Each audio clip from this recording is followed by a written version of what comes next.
सात संगत जी सभी को वाहिगुरु जी का खालसा वाहिगुरु जी की फतेह। जैसा कि हमारा स्वाध्याय सयाहत बाबा नानक बुक का चल रहा है, तो आइए देखते हैं इसमें आज गुरु नानक साहब किसका उद्धार कर रहे हैं। अब जैसा कि हम जानते हैं, पिछले सेशन में हमने सुना था कि कूफे में के काजी का उद्धार करके आए हैं गुरु साहब, और उसके बाद कूफे को अलविदा कहकर वो अब चले हैं कैके नाम के शहर में, जो कि मिस्र के शाह की राजधानी है, जो कि वहां का शाह है कारू हमीद बादशाह। तो उसके राजघराने के बड़े किले के आगे वो आसन लगाकर बैठ जाते हैं गुरु साहब, और मिस्री भाषा में शब्द उच्चारण करते हैं और मर्दाने की सुर ताल में गाना शुरू कर देते हैं। जैसे ही वो गुरबानी गाने लगते हैं तो बहुत से लोग उनकी ये गाना सुनकर उनके पास इकट्ठे होने शुरू हो जाते हैं। तो पीर जलाल, जो कि कारू हमीद बादशाह जो था वहां का, उसका मुर्शद था, मतलब गुरु था उसका, तो वो भी साहिब करामात और आलम व अमल था। वो भी बाबा जी की महिमा सुनकर खुद दर्शनों के लिए बाबा जी के पास हाजिर होता है। और जब वो उनके शब्द सुनता है जो कि वो उच्चारण कर रहे होते हैं, तो उसके मन में जैसे तृप्ति होती है, प्रसन्नता होती है, और वो घुटनों के भार होकर बाबा जी को माथा टेकता है और श्रद्धा पूर्वक उनसे विनती करता है कि या हजरत, यहाँ का खलीफा मेरा जो मुरीद है, लेकिन वो बहुत जालिम है, प्रजा को दुखी करने वाला है और बहुत ही कंजूस है। वो किसी पीर फकीर की नहीं मानता। मैं भी उससे बहुत दुखी हूं। मेहर कीजिए, इसको सीधे रास्ते पर आप डालिए। तो हजूर बाबा जी फरमाते हैं, पीर जी, आपके मुरीद की खींच ही हमें यहाँ पर लेकर आई है, करतार भली करेंगे। तो पीर ने चरण स्पर्श किए बाबा जी के और कहा, या वली अल्लाह, इस काफर ने 45 करोड़ के अलग अलग 40 खजाने जोड़ रखे हैं, जो कि गरीब प्रजा का खून है, और अभी भी उसकी तृप्ति नहीं हुई। मुर्दों के कफन तक बेचकर वो अपने खजाने जो है वहां का बादशाह जो है वो भर रहा है। तो हजूर जब ये सुनते हैं गुरु साहब, तो वो निरंकार निरंकार कहते हुए कीर्तन में लीन हो जाते हैं।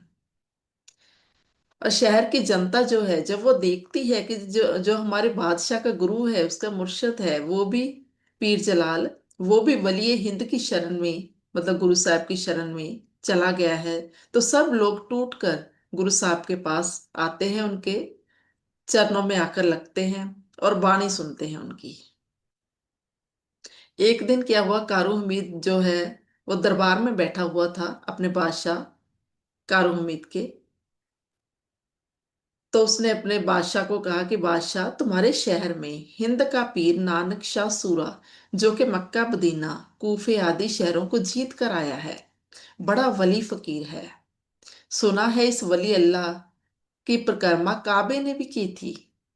तो पीर से जब वो तारीफ सुनता है कारू हमीद, तो वो कहता है, या पीर, ऐसे वली अल्लाह के दीदार अपने सेवक को भी करवाओ।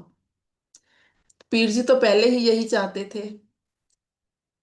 तो वो लेकर पहुंचते हैं बादशाह को गुरु साहब की दरगाह में। तो बड़े प्रेम से बादशाह जो था, वहां पर इतनी सारी भीड़ उसने देखी कि मेरे शहर के इतने लोग वहां पर गुरु साहब के पास पहुंचे हुए हैं, वो हैरान भी होता है ये सब देखकर। और बड़े प्रेम सहित वो गुरु साहब को माथा टेक कर वहां पर बैठ जाता है और कहता है कि हजरत, बड़ी मेहर हुई है जो आपके दीदार हुए हैं। मुझ जैसे निमाने पर भी मेहर की निगाह करें, ताजो मुझे भी मुक्ति प्राप्त हो।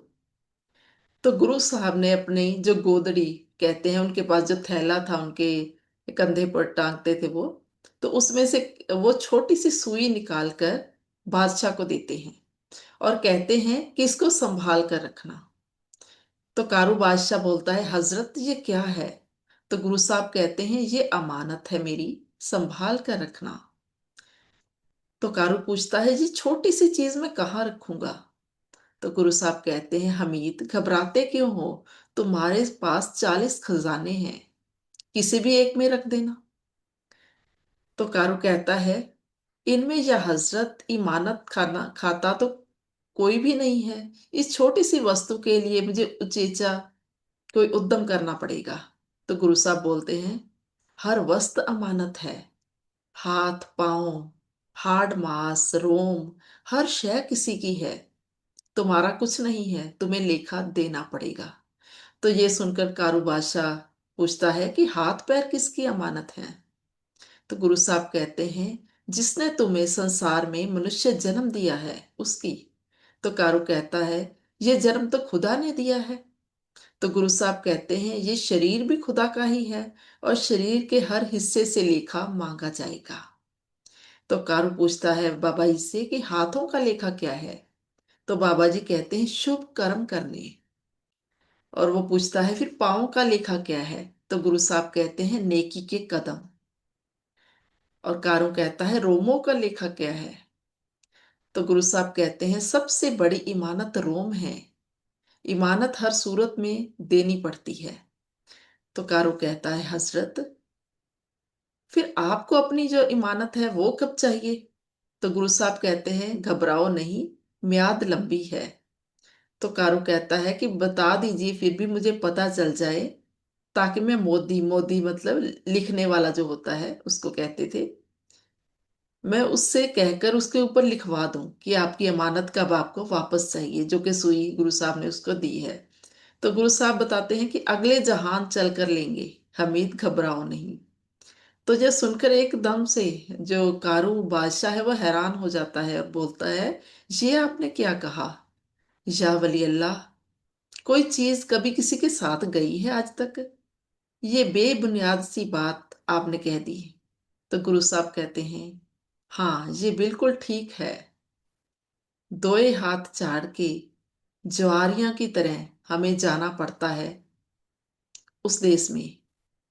तो कारू कहता है, फिर ये सुई कैसे जाएगी वहां पर। तो गुरु साहब कहते हैं, मैंने ये नहीं कहा कि सुई तुम्हारे साथ जाएगी, बल्कि ये कहा है कि अगले जहां ये मुझे दे देना।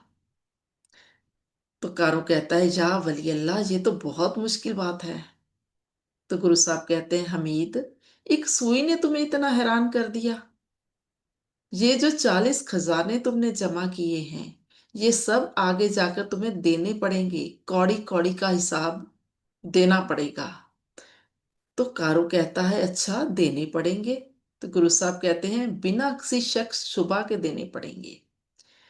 तो कारू एकदम से सुनकर उनके चरणों में गिर पड़ता है गुरु साहब के और कहता है, या हजरत, मेरी मुक्ति की कोई जुक्ति बताएं।